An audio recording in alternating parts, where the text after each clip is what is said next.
Hello. Let's continue our discussion of hypothesis testing. You'll notice that we still have our same 5 steps, but this time we're going to add an extra layer to it. So we've talked about hypothesis testing when we have a knowledge of the sigma. We've talked about hypothesis testing when we have a list of data and we have knowledge of not sigma, we just have the sample deviations as. And we've also talked about proportions. Well, now we want to take this a little bit further, and we want to start talking about what we call two-sample testing. And this is very interesting in real life because oftentimes you're in the scenario where you want to compare two groups. Now you have to be careful when you're comparing two groups to themselves and to each other. We want to use the same hypothesis testing. It's the same set of ideas. We want to figure out whether our p-value is bigger than or less than or equal to alpha, and then make a decision about rejecting or not rejecting the null hypothesis. However, when you've got paired datas, well, let me not say paired datas yet, let me just say two samples. When you've got two different sets of information, you have to decide what flavor they're coming in even before you can determine whether or not you're going to use a t-test or a z-test to try to calculate this out, whether you've got normal or simply a t-distribution data. So let's take a look in this section about two-sample testing when we have what we call dependent samples, also sometimes called paired data. Now, paired data is a very special case, maybe, of two samples. It's not just that we have two samples. The idea of this dependence suggests that there's some sort of link. And in particular, when we're talking about paired data, we have this sense that if I go across the rows, regardless of whether I'm in week 3 or week 4, I'm talking about the same person.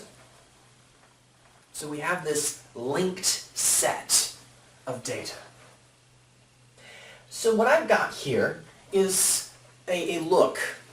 Now, last semester, a long time ago now, because that was in a different year than this one, I had looked at student participation in statistics classes. And I discovered something. I discovered that it's possible that between week 3 and 4 is when something seems to go a little bit different with the information. So think back to where we were in weeks 3 and 4. And in weeks 3 and 4, then we start to find that maybe students start behaving differently. Suddenly, the scores that maybe used to be rather high start to drop a little bit. I'm losing my voice here. So, what we're interested in is looking and seeing, does it make sense that there's a difference between week 3 and week 4? That's the first question that we'd like to ask ourselves. And if it does seem like there might be a difference between weeks 3 and 4, perhaps we need to do something about that. And if it looks like there could be a difference, we should be able to subject this to our hypothesis testing and find out for sure, unequivocally, is there a difference? So let's go through this process and see how we might calculate it out. The first question that we might ask ourselves is, in week 3 and 4, and maybe you can think back to our class right here. What were we doing in weeks 3 versus 4? What was the difference there? What might have led to something happening? These, of course, are, this is data that I've sort of randomly generated, but it's very similar, I find, so you might find that you've got a very similar thing going on here, mostly because the way I choose to build my homework in classes tends to have certain cutoffs, maybe. You know, you've got a multiple choice question, so there's only so many answers, and this kind of fixes the scores in certain ways depending on what people understood. If we think there might be a difference, I mean, I look across here and I see, well, 87% went down to 72, 98 went down to 96, but here the 89 went up to 90, here the 89 went up to 96, 92 went down to 82, that's a pretty big drop. These are pretty close. These are maybe, a few points off. This 97 turned into a 91. This one went up. So notice that for any particular student, anything could happen. But we're not interested in individuals. We're interested in the behavior of the groups as a whole and saying, is there something that we want to try to do here between weeks 3 and 4? And of course, I sort of picked weeks 3 and 4 because I know they're interesting to look at and study. We might have picked any weeks. I mean, one of the biggest things I could tell students about student success is show up in the first 12 days of class. That's sort of the first step of the battle. People who miss anything before the first 12 weeks of class are much, much more likely to drop out at the end than anyone else. And of course that makes sense. Suppose you're a very, very busy person and you've got kids and family and work and you're taking this class on the side, then it makes sense that you might miss a day in the first 12. There's nothing magic about the first 12 from your busy schedule. And you'll suddenly find that, well, you miss other things too. And so it all sort of snowballs. But anyways, we look at this. The first thing that I would be curious about is, what's the average for each of these columns? Well, we can go ahead and do that. I've gone ahead and already entered these data into a calculator in column 1, I think, and list 1 and list 2. So I've got these listed in here in the data section. And I can go ahead and calculate out what the formulas are. If you go ahead and hit second in statistics regression, we can go to one variable data. The first time we do that, maybe I should go ahead and do all of that here for you again. I'm going to go ahead and hit second and go to here and select our one variable data, statistics. I'm going to make sure that I'm in list 1 and go ahead and calculate for that. And I can find my X bar. Here I've got 0.915. I'm going to put a little subscript 3 to show which average I'm talking about. 0.915. The next thing we want to do is we want to calculate it for the week 4 column. So let's go ahead and do that. I'm going to quit out of my calculator and go back to one variable statistics, but this time we're going to select list 2 because that's where we stored the data for week 4. And go ahead and calculate that, and I see the average now is 0.879, let's say, with rounding. X bar 3 equals 0.879. This right here, when I see the difference in the averages for the whole samples, is what leads me to say, well, 879, if I rounded that, that'd be 89. If I rounded this would be 0.92, so 899. So this is almost 3% difference here. The exact same people, but between week 3 and week 4, when they were submitting some of their scores online, there was this 3% drop. And notice, some people went up. But lots of people. Some people went up. Some people even went a lot up.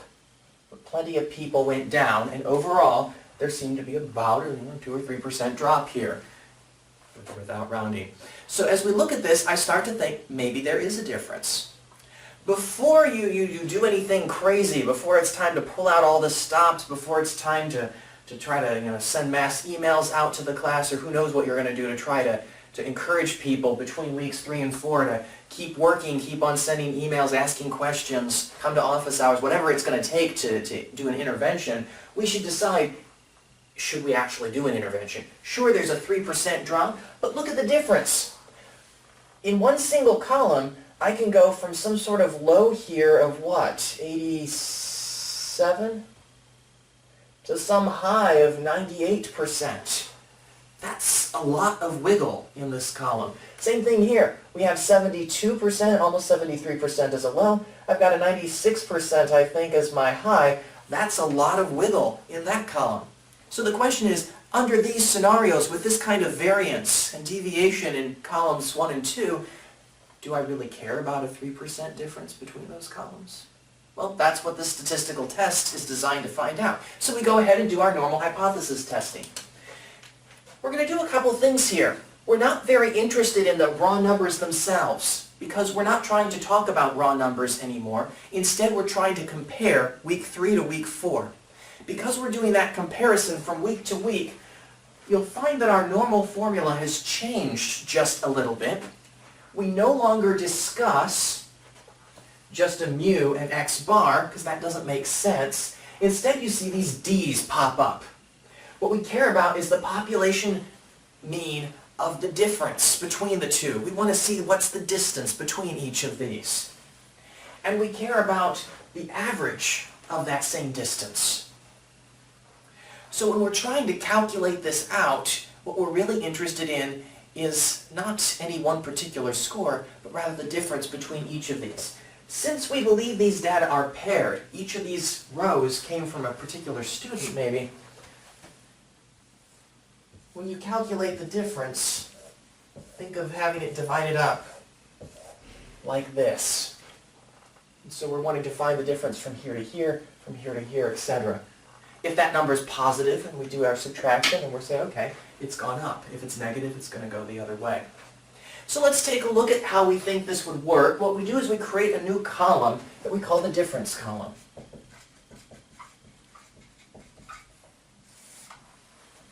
And now we're going to have to calculate out that difference actually.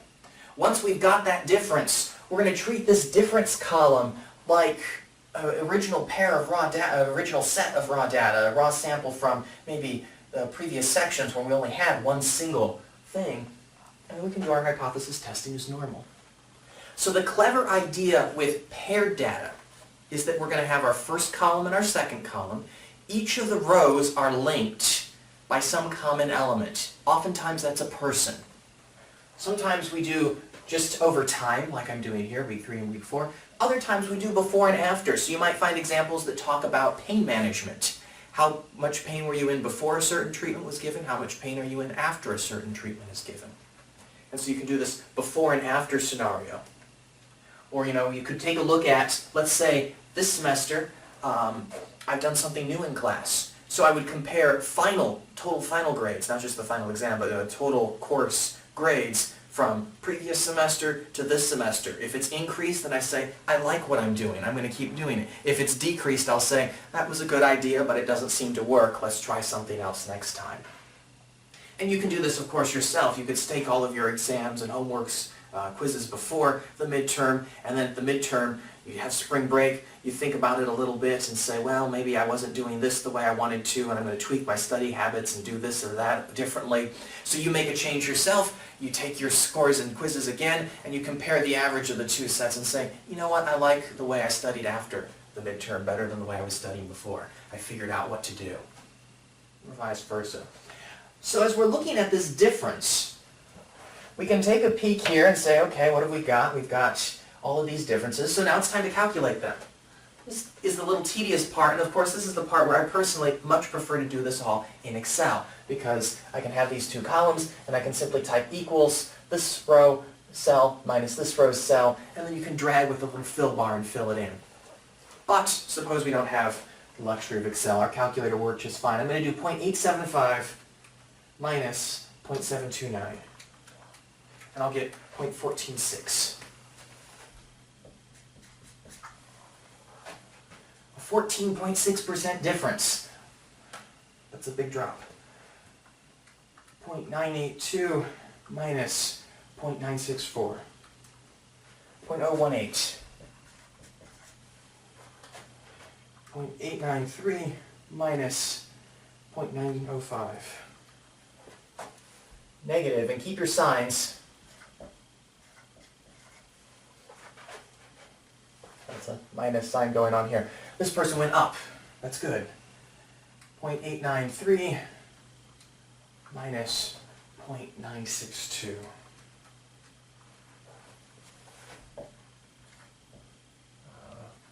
Suddenly I'm putting these zeros here in front of the minuses, and I don't really know why, but maybe I'll keep up with that. 0.69. 0.927 minus 0.829.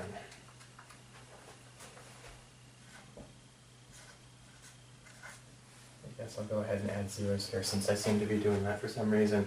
0.89 minus 0.86, I don't think I even need a calculator for that. That should just be 0.03. 0.885 minus 0.821. Oops, I did not use decimals successfully. 0.885 minus 0.821. There we go. 0.064. 0.976 minus 0.919. 0.057. Two more to go. 0.917 minus 0.921. Negative 0.004. And of course then I might be a little bit interested in this difference. We had sort of done it by hand a second ago, or by eye, I guess. But let's just go ahead and check. And I see that 0.036 seems to be that difference. Since this difference is positive, I'm thinking to myself, this side is bigger than this one, so I'm expecting this difference overall here to be some sort of increasing process. This now is our list of differences. So now we're able to run through our statistical test. What we're very interested in plugging in here is not just the differences, but the averages of those distances. So you'll see a couple of different notations sometimes used. Sometimes you'll see the bar D, D for difference, and a bar on top of there. Sometimes, because this came from raw x's, you still see x bar, but you see a little subscript D. Either one of these are perfectly much the same notation, and it doesn't really matter what we're trying to do. It's time to do our hypothesis test and go through our 5-step process, so let's continue doing that just like we've been doing. Step 1, we have to talk about what is alpha.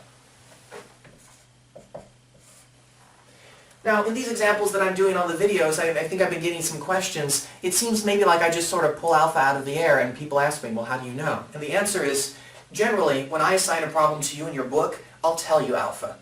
The business of picking alphas is maybe a little bit beyond an introductory stats course, so I would say that 99 times out of 100, the book or I will tell you which alpha to use, and you'll just go along with it. And I think I've said before, oftentimes for random stuff, maybe alpha of 0.05 is very common. For what I call squishy medicine, maybe alpha of 0.01 is also very, very common. And that, of course, goes back to the trade-offs between type 1 and type 2 errors.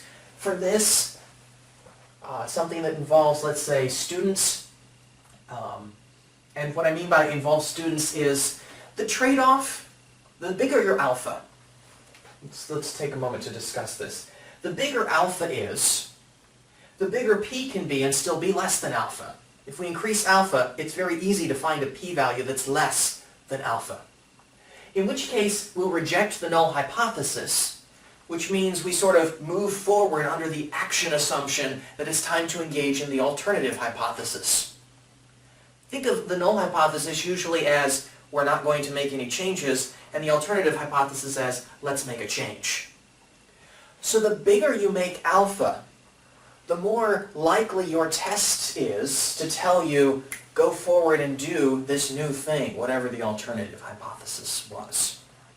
So when we talk about picking an alpha, what are we really saying? Well, again, think of the scenarios I've given.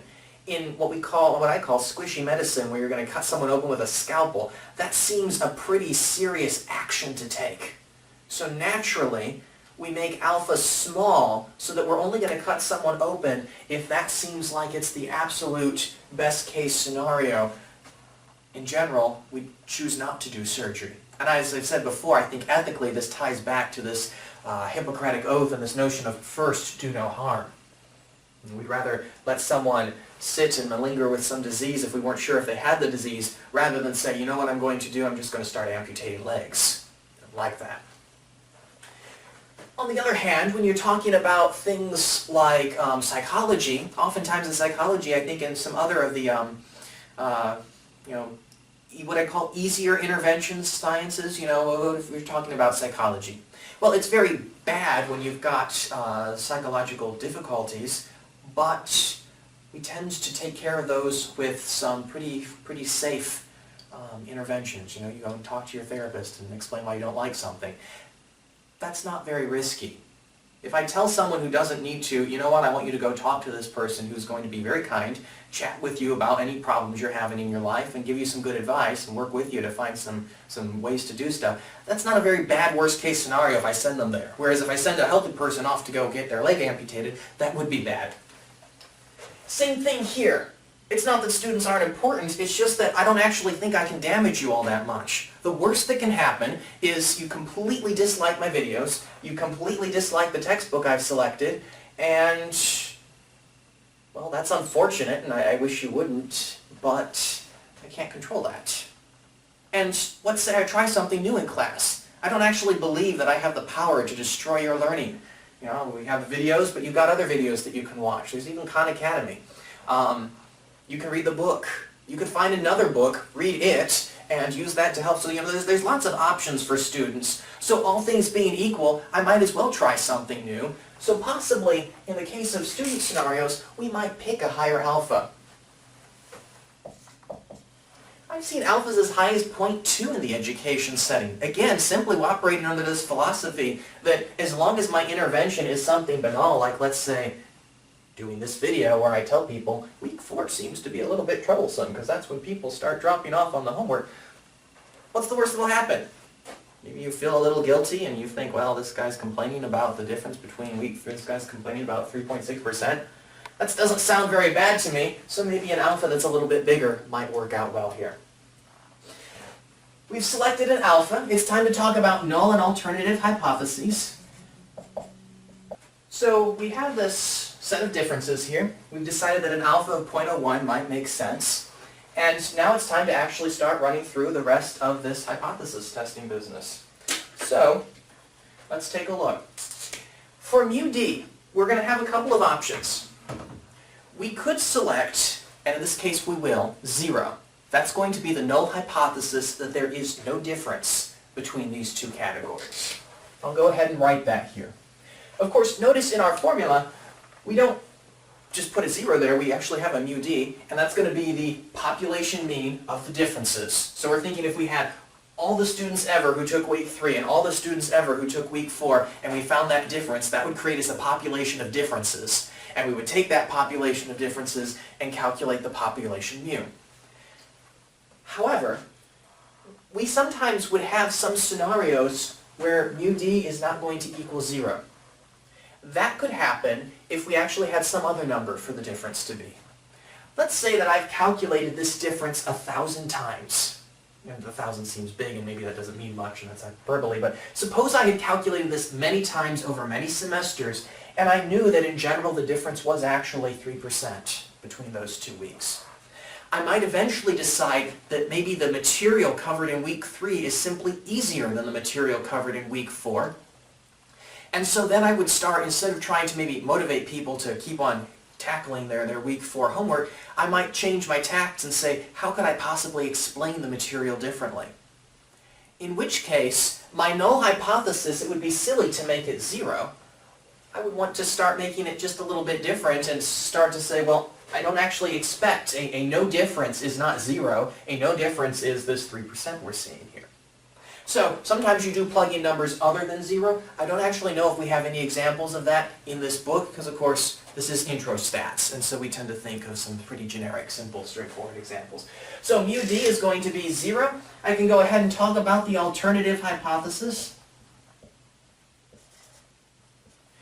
And now we have to decide. And we're pretty good at this now because we're moving through this hypothesis testing section, in fact getting kind of close to being done with it.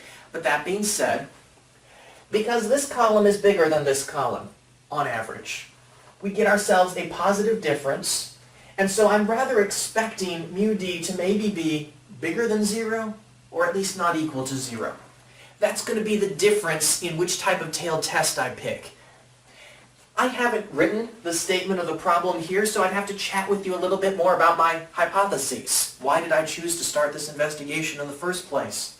For the same set of initial considerations that you want to carefully read every word problem for that will let you decide alpha, you would also be looking in there and looking for words like Professor Wiley believes that students earn higher scores in week 1 than in week 3 than they do in week 4. In which case you would start to expect this type of write-up. Contrary-wise, if I said, Professor Wiley expects a difference between these two categories, and I simply said a difference, then you would expect the not equals 0 showing up here. Regardless, we now know that we were talking about either a two-tailed or the left or right-tailed test. Of course, the one we wouldn't do is I would never put the less than in this scenario, right? That would never have been my hypothesis because looking at the data, I'm starting to analyze this because I thought that I saw maybe a drop in scores. Still, you'd want to carefully read the word problem that was attached to these types of things and look for words like no difference. Look for things like there's just some difference versus they expect these to be bigger or more or greater. That would start to tell you right-tailed tests. All right. So much for step 1. Step 2, we have to calculate the sample test statistic. Well, we've got all the equations we need here to pull that off. We know what x bar d is. I've gone ahead and entered in all of these differences into our calculator. So if we go ahead and take a look at our data column, let's see here, data, I have entered them in here on the far third column, so I'm going to hit second statistics regression, go down here to one variable statistics, go over and select the data in list 3, frequency 1 still, and calculate, and now I get my 9 items in my sample, and I get x bar and sx. Both of those are important to me. Of course, I'm not very surprised about what x bar d is. It's right here, but still, I can type in a rough approximation of that. I would not round this until the very end when I was looking up t's. So while I've got this going on in here, I'm not going to actually round this if I could avoid that. I would rather keep in a whole number here. So I'm going to go ahead and hit, I don't know, maybe I can store this data value. Oops, I've got myself in the wrong spot here. So let me quit out of my table, go back to statistics regression, go to list 3, hit that frequency of 1.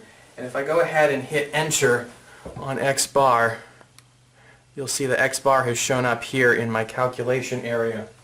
I'm going to go ahead and stick that on the top of a fraction. Then I want to subtract mu d, which we've decided is 0, and we then want to divide, because that's what mu d is having for our null hypothesis. We want to divide by the standard deviation all over the square root of n, n is of course going to be 1, 2, 3, 4, 5, 6, 7, 8, 9. We've got 9 different things here, so we're going to have square root of 9. But I can hit the fraction bar a second time, I think, and then I can go back into my statistics regression data, go ahead and recalculate that for list 3.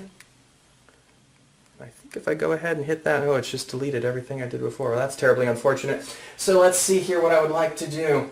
I would probably like to just simply store this in memory, so I can hit store, and I'll put that in for spot X. And that should be good enough for us. So I just hit the store button and I hit spot X. And now in my calculator I can do second data.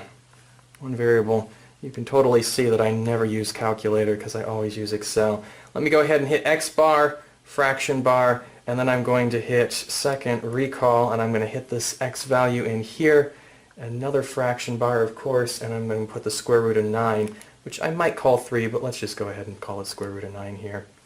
And I get myself my t-score. This t-score is now something good enough to round. I've got 1.7165, so let's call it 7. And now we've got some options. Degrees of freedom, of course. In this case is n-1, which is just going to be 8. And so now we're ready to look things up in our student t-distribution chart, or we could look things up in Excel using the student t-distribution, the norm.dis.t, I think. Something like that will give you the right equation. I'm going ahead and looking at a chart. Critical values for student t-distribution. We definitely are choosing a one-tailed area here for step 3. And what we're in the business of is looking up the p-value. That's what we're trying to find. I'm told that my degrees of freedom is 8. So if I'm using a chart of some sort, I'm going to go ahead and go down here to degrees of freedom being 8. Remember, if my degrees of freedom was something strange that wasn't on my chart, I would choose to round down for degrees of freedom. But we've got 8 here. I'm looking at the number 1.717. So we look across until we find where 1.717 would live. It would live in between these two. We look up. Here's two-tailed. Here's one-tailed. We're going to go with 0.05 to 0.075.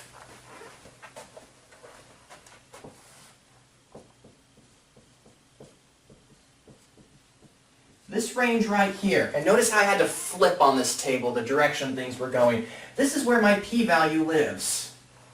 If we were using Excel or a more powerful calculational tool, we could actually get the actual legit p-value. It would be a calculated value, and we get an actual number rather than this range. But for our purposes and the examples that we tend to do in the intro stats books, this range will be accurate enough. I think sometimes people get overly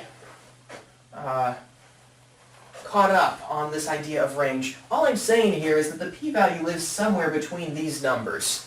It's a simpler way to calculate it because I don't have to calculate an exact p-value. I can just find sort of a little bubble where the p-value lives in, and we can still do our comparison because we picked an alpha of 0.01.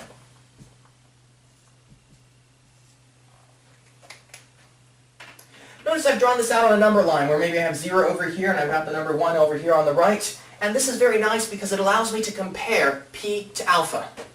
So I know now that my p-value is less than alpha,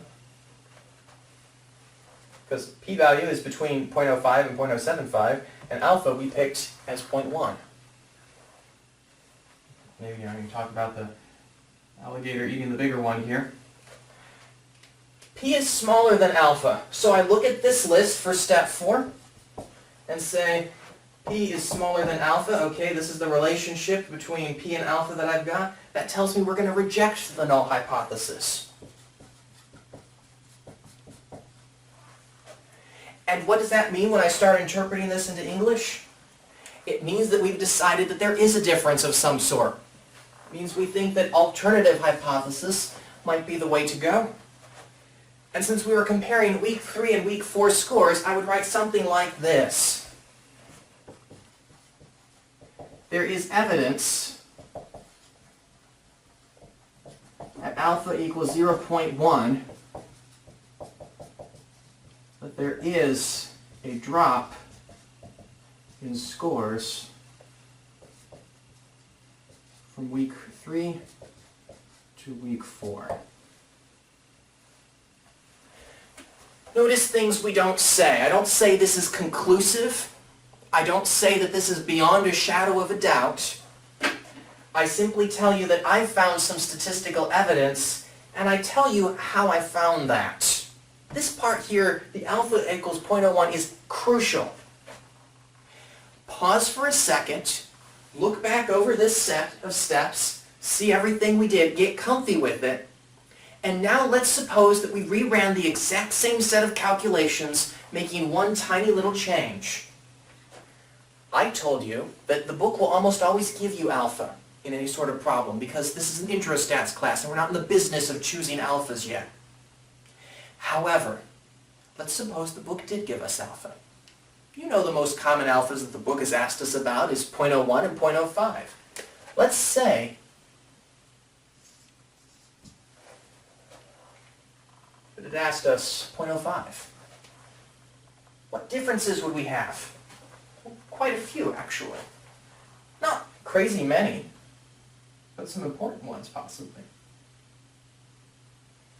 Everything else would be exactly the same. Notice we don't use alpha till almost the very end. Except here, alpha being 0.05 means alpha lives right here. Is P less than alpha? Well, not exactly. Could P be equal to alpha? Well, absolutely.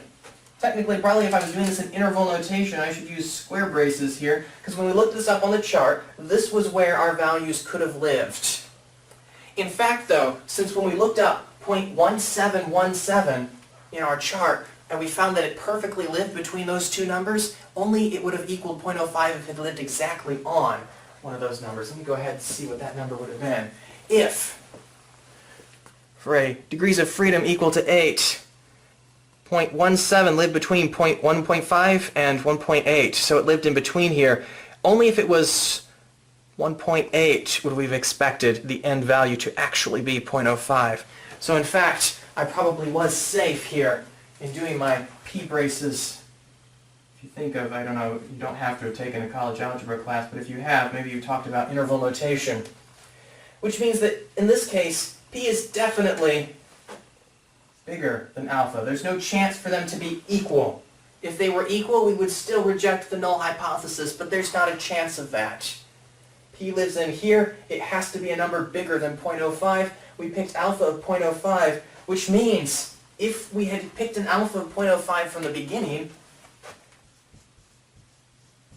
we do not reject the null hypothesis, and we would say there is